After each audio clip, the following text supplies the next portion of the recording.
Алешу. С вами снова Лейла со своим чумазым сыном, который все время возится в этом моторе. Вот была бы у тебя хорошая машина, сядь, повез меня на свадьбу. Друзья, я собираюсь ехать на свадьбу, если успею, поснимаю, не знаю, я еще опаздываю чуть-чуть. Ругаю сына, что нет машины, вызвала такси. Чего молчишь? Купи мне машину. Купи мне машину. Купи себе машину для меня, чтобы меня развозить. Ладно, пошутили, будет машина, да, Эндаль, лишь бы мы были здоровы. Поехали.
Друзья, наша невеста не хочет, чтобы ее снимали, и поэтому снимаю издалека.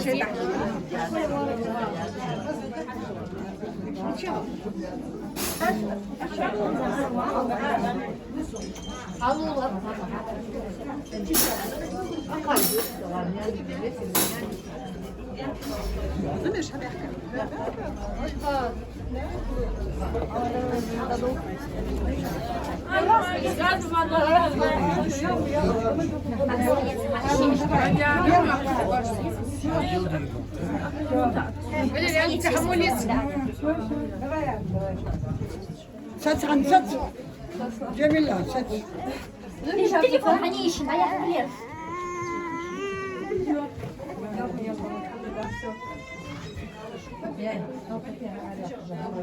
نصحى خير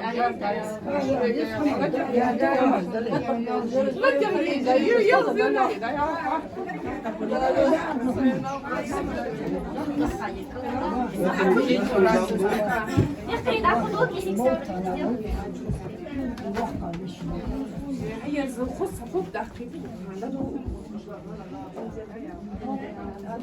Tabul hamam.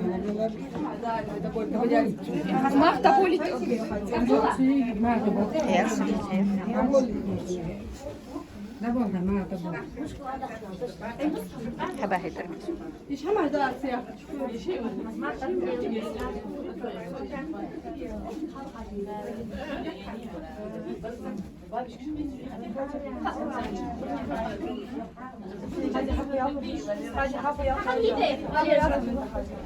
Pardon.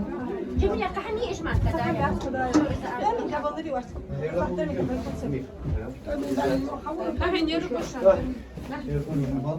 Muskula dugiyor. Zaten dolu mehdi. Bahar dolu.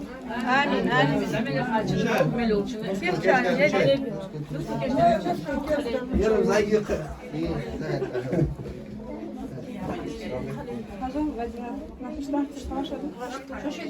Halat ve nuska.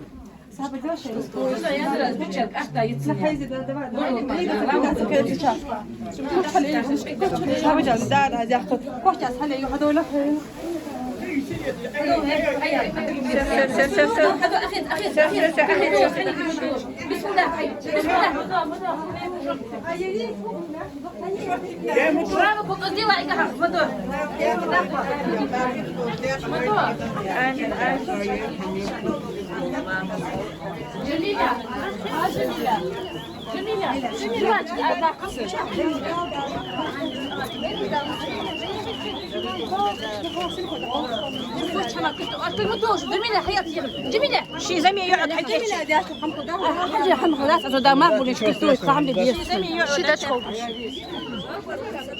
أكلتوا حمتوا ده حمخ ده شي نسكر فرش فرش شي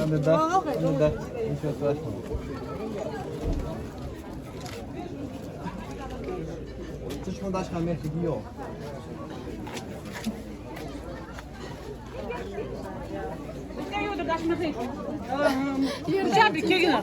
واش تتيا عند يغد ده هالشيخ نعم شيخي أنا قاعد شغال جود. Nasıl gördüğünü fiyaka yarışıyor mu çiğniyor? يمشي دار ياخذ بالنسبة حشو جاي عندي عطوا يلنا الشيخ بحكوش آمين آمين معاش غلط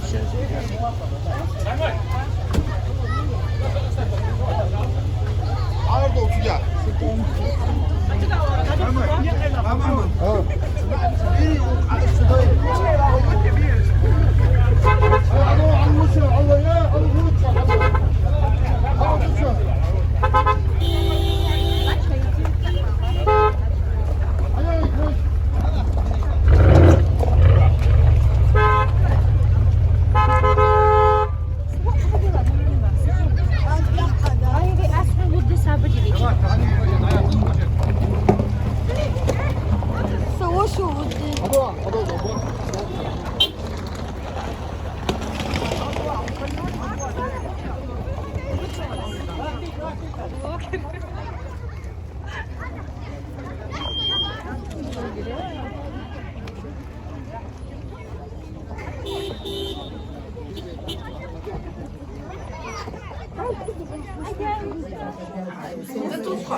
Так, это моя родня.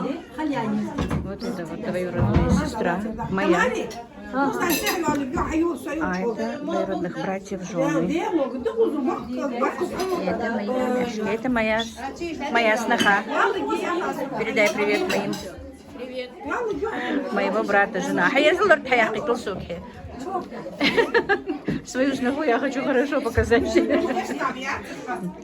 Так, это двоюродная сестра моя уже. Вот. Пришла без микрофона, не слышно.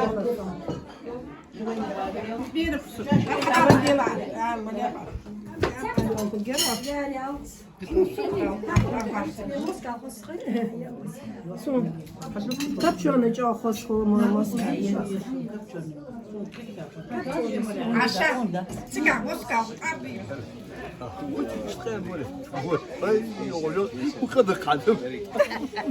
Вот и шикаря, вот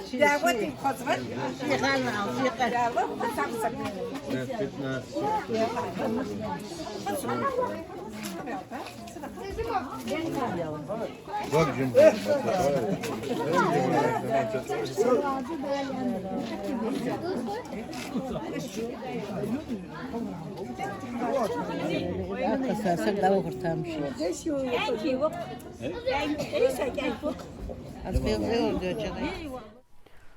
Так, ну вот, мои дорогие, приехала я со свадьбы.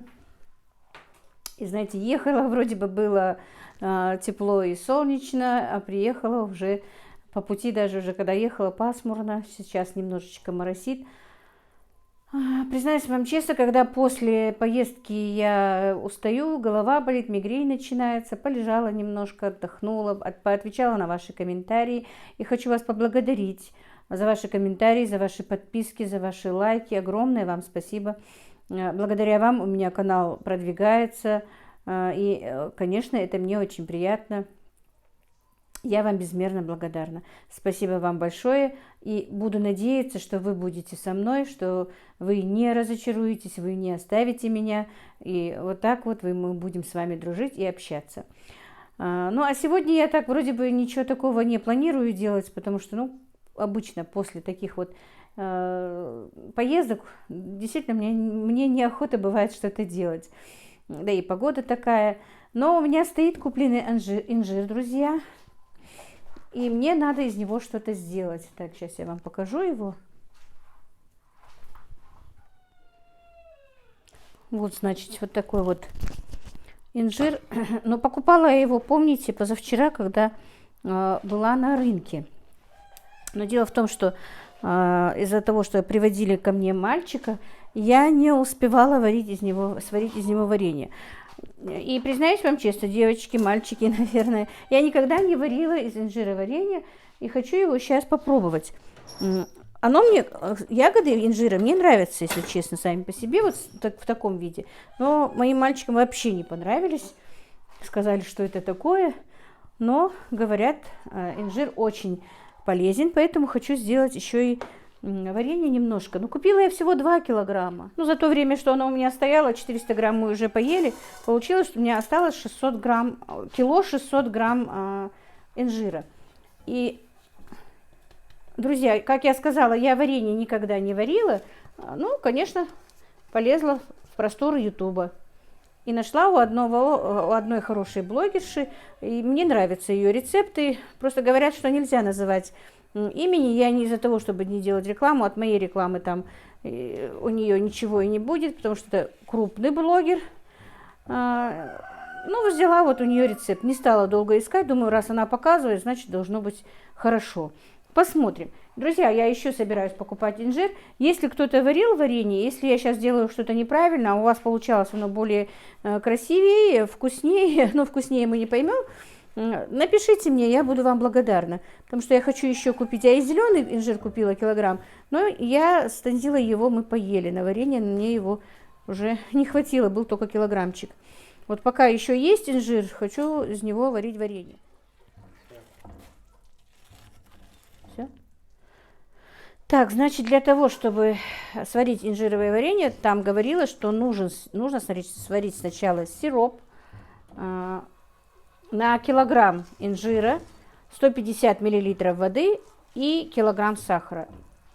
И вот так вот помешивая, его пора варить. Но у меня тут чуть больше, поэтому вот по своему количеству инжира я буду варить сироп. И вот уже он у меня закипает.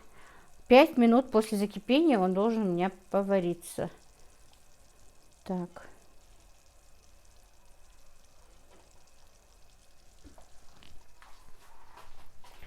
Засекаю 5 минут.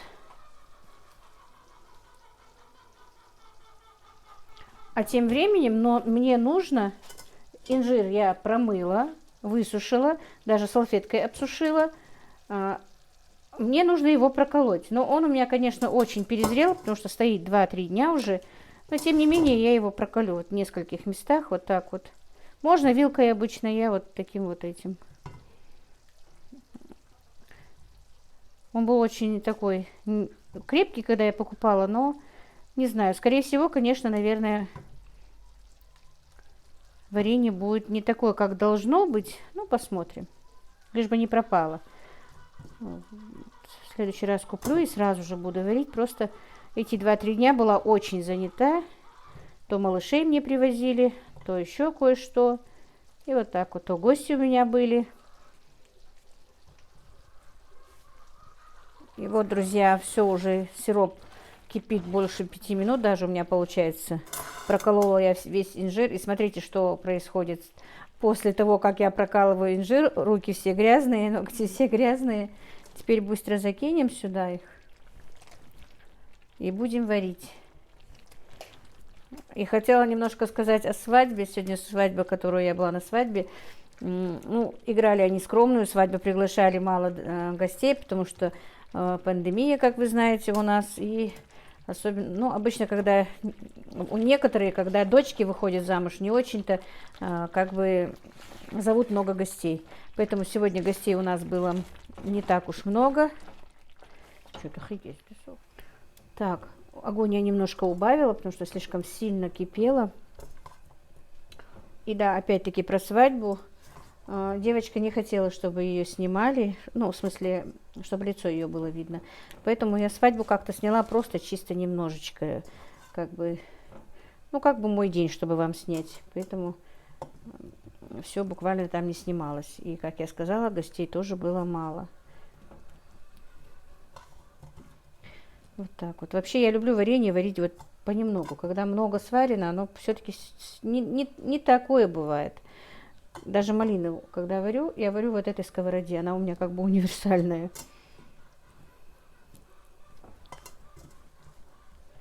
Все. И теперь вот так вот утопим. И потихонечку оно будет вариться.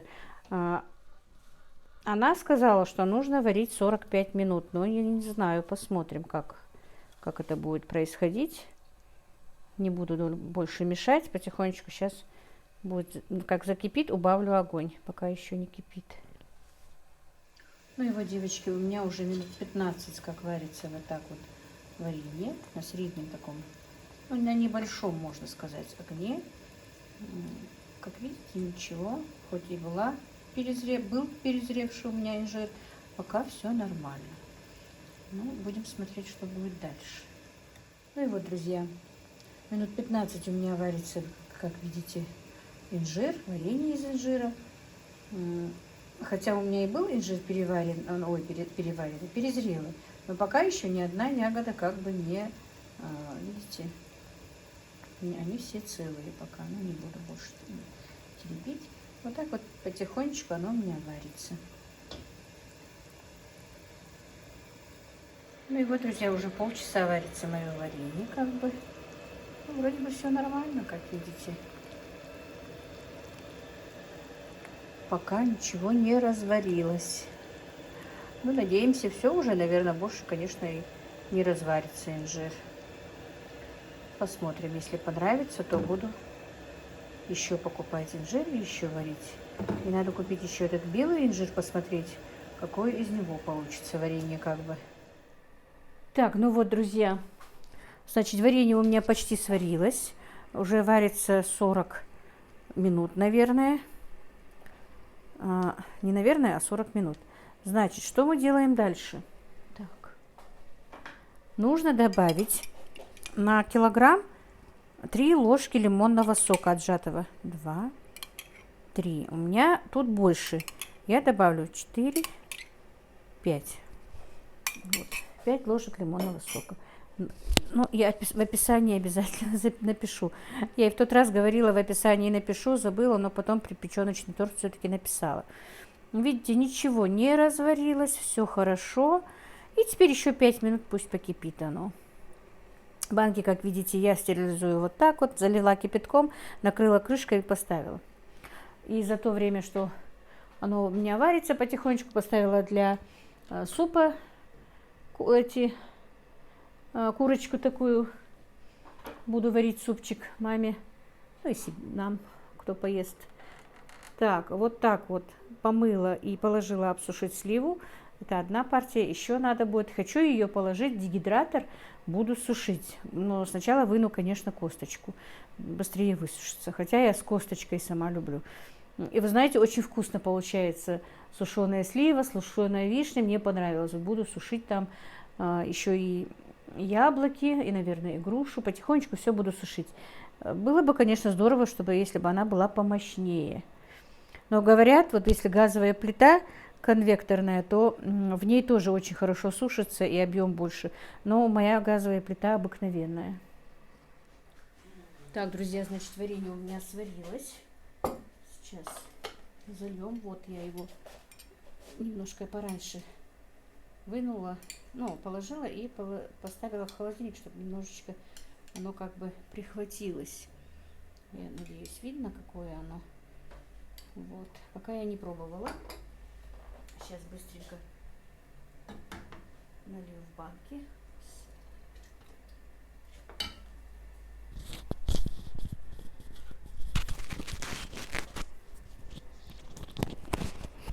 Так, писала. Так, проговаривала, показывала, забыла подключить микрофон. Так, значит, вот, смотрите, друзья, получилось вот такое вот варенье. Мне вроде бы нравится консистенция, но посмотрим. На вкус я еще не попробовала. Я просто заранее взяла вот немножечко и поставила в холодильник, чтобы остыло. Посмотреть, какой уже оно густоты будет. Вроде бы и не жидкое. И не один инжир. Как видите, не сварился, не разошелся. Посмотрим.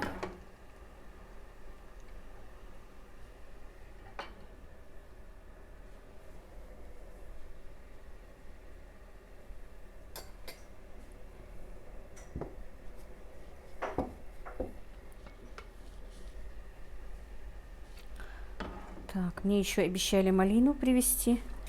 Будем делать еще и малиновое варенье. А уже завтра, наверное, я буду солить помидоры. Сегодня я не буду солить помидоры, потому что там много работы. Значит, сегодня с вареньями разберусь со сливой этой. А потом буду завтра спокойно солить помидоры. Ничего, как вы знаете, я не варила, не готовила к зиме, я имею в виду. Хотя многие, я слышу, что многие не хотят заготовки на зиму делать, что сейчас делаются салатики, не обязательно соление, что соление вредно. Ну, может быть. Просто мы, люди советских времен, к этому привыкли. Нам хочется, чтобы это было в запасе. А кто его знает? А вдруг у нас не будет возможности купить что-то, да и сделать, может быть, эти же свежие салатики. Жизнь такая штука, что сегодня так, завтра по-другому.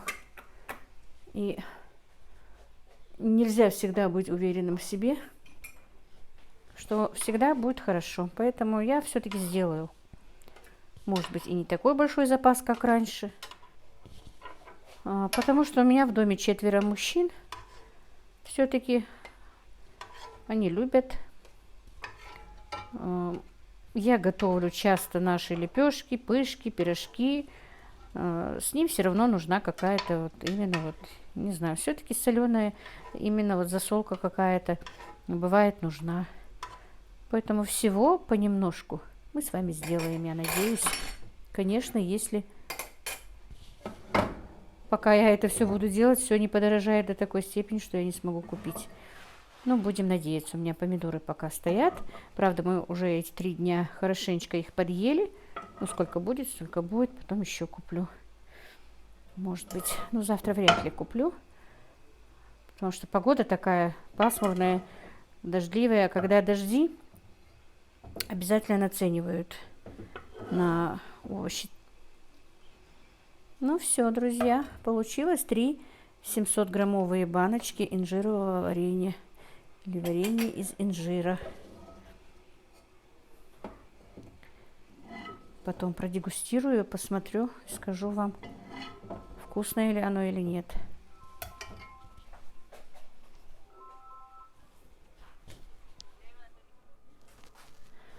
Так, друзья, с вареньем из инжира мы справились. И вы знаете, я что вспомнила? Это же можно и инжир сушить, чтобы было полезно, даже полезнее, чем варенье. Я варенье попробовала. Значит, сейчас покажу, что немножечко осталось. Вот, нормальное. Вот смотрите. И не густое, и красивое получилось. И на вкус, конечно, немножко для меня необычно. Я никогда не ела варенье из инжира. Вкус нормальный, мне понравился. Но, как бы сказать, что прямо вау, конечно, нет. Еще килограмма 2 куплю, я сделаю, просто чтобы раз должно быть. Ну, хотела сказать, что полезно, но уже вспомнила, что варенье так полезно не будет. А вот высушить, как я сейчас собираюсь сушить сливу, будет, наверное, как раз хорошо. Я немножко высушу. А сливу, знаете, как обожает моя внученька Аишка, сушеную сливу. Я вот тот раз сушила, вот эти, сколько их, 5, по-моему, раз, два, три, 4. Так, раз, два, три, 4, 5, 6. 6 лотков. Когда сушила в прошлый раз, по-моему, уже лотка 3 я с Аишкой съели уже. Очень она любит вот именно сушеную сливу. Когда приходит ко мне, сразу бежит в шкаф, где у меня стоит коробочка со сливой. Так, здесь, по-моему... А, нет, я думала, червивые. Вот так вот, друзья. И знаете, вот пока я чищу, наверное, немножечко отвечу на вопросы ваши. Задается вот один вопрос, который несколько раз я вчера отвечала. Это на давнишние мои ролики, потому что новые подписчики заходят на прежние мои ролики. Большое вам спасибо за это, делаете просмотр. Для меня это тоже очень важно. И вы, конечно, смотря мои эти старые ролики, больше со мной знакомитесь. Действительно, большое вам спасибо. Я хочу сказать. Значит, там такой вопрос был. Ну, вчера вот 3 раза мне встретился этот вопрос про тещу, тестя и зятя. Правда ли, что у вас зять не видится с тещей и тестем? Ну и вопросы дальше, касающиеся этого же как бы вопроса. Значит, да, друзья, у нас зять не видит тещи и тестя, по идее, никогда. Ну, как бы, вообще-то так они могут подглядеть друг друга, что они, если этого хотят. Но чтобы они знали, что вот смотрят друг на друга или там поговорить между собой, они этого не делают. Но это делать, друзья, не по исламу. Это просто наш обычай ингушский. Просто по нашему давнишнему старому обычаю это как бы этикет такой. Это просто уважение к родителям жены, что зять не видится с тещей и тестем.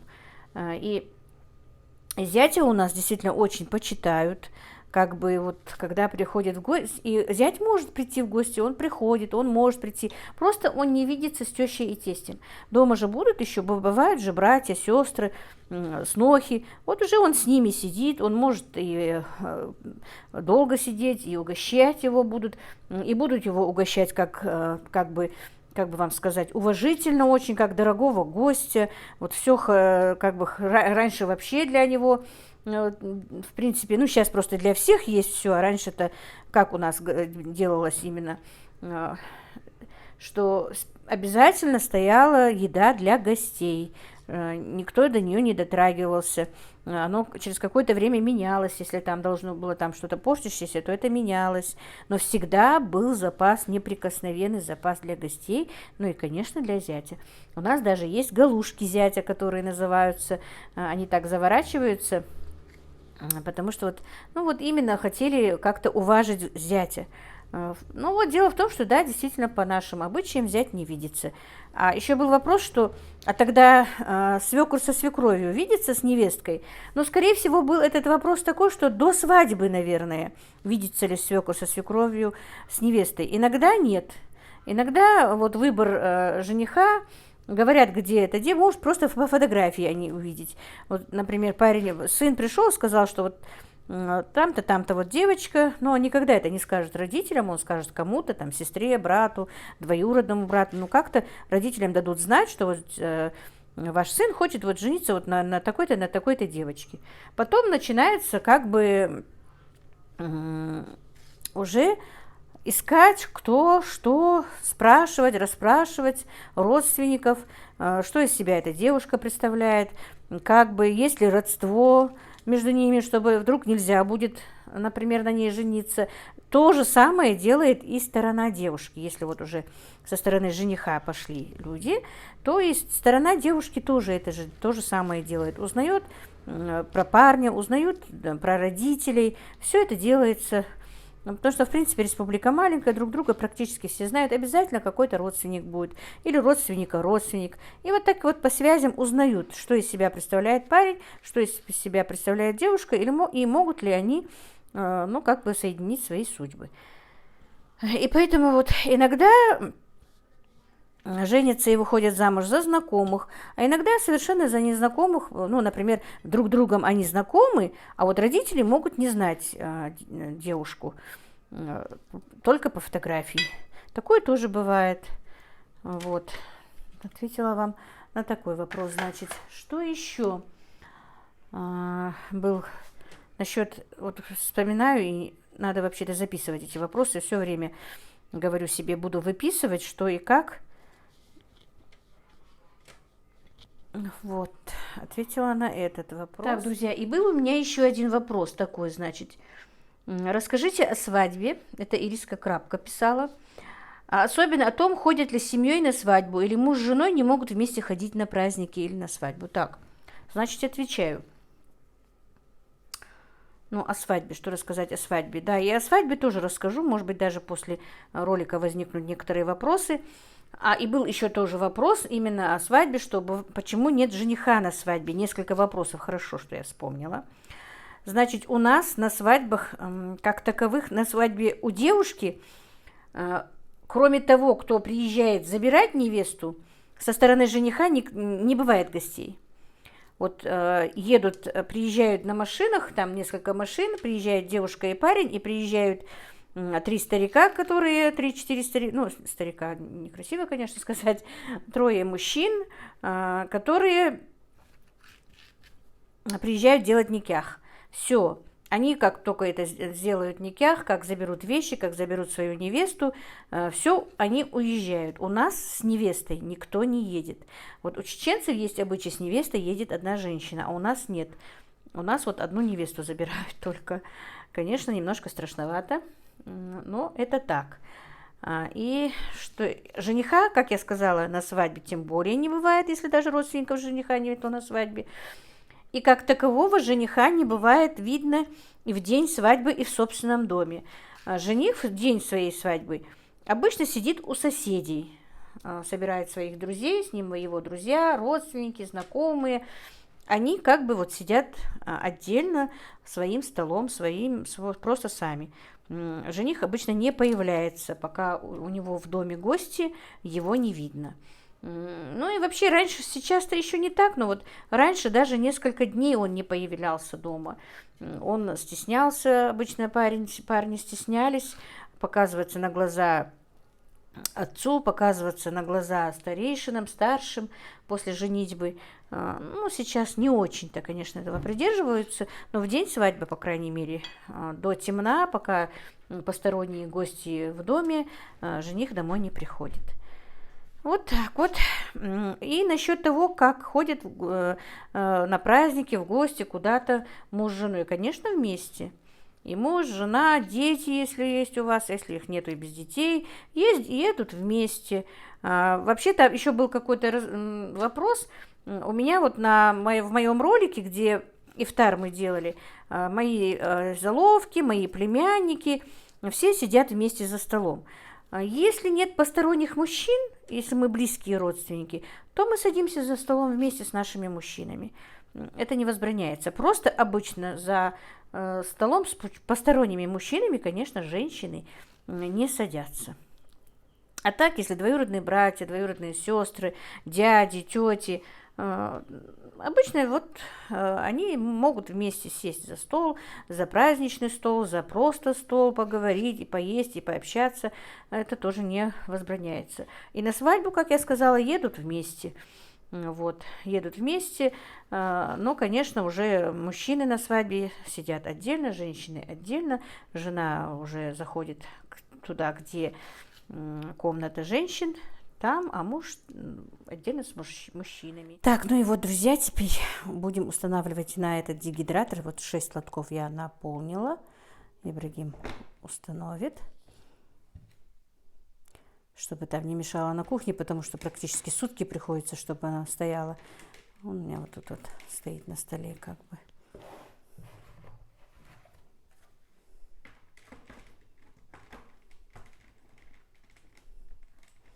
И действительно мне хочется уже теперь и буду покупать инжир. Инжир тоже буду сушить. И яблоки тоже буду сушить. Слишком толстые, да? Почему не закрывается? Ну, лишнее убери, если много.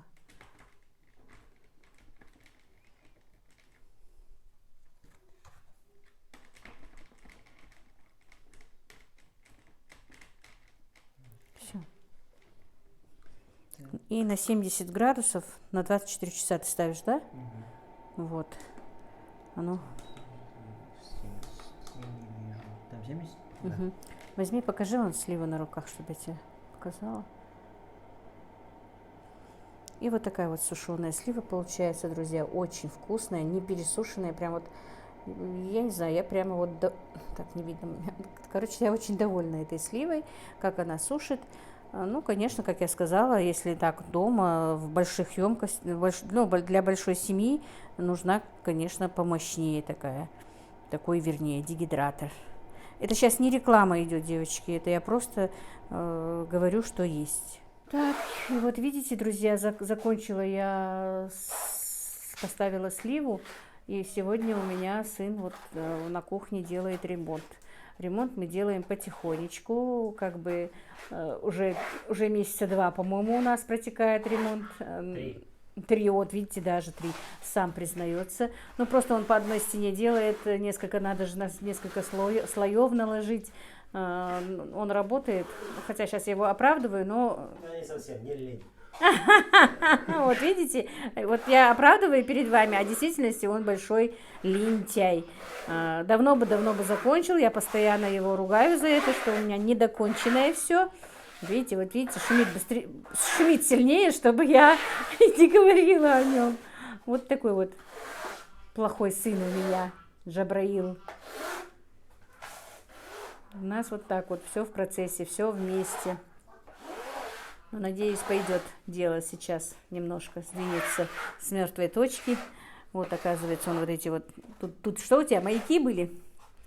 Вот были маяки, он их вытащил и сделал вот эти вот латки. Теперь сетку какую-то накладывает, да, по-моему?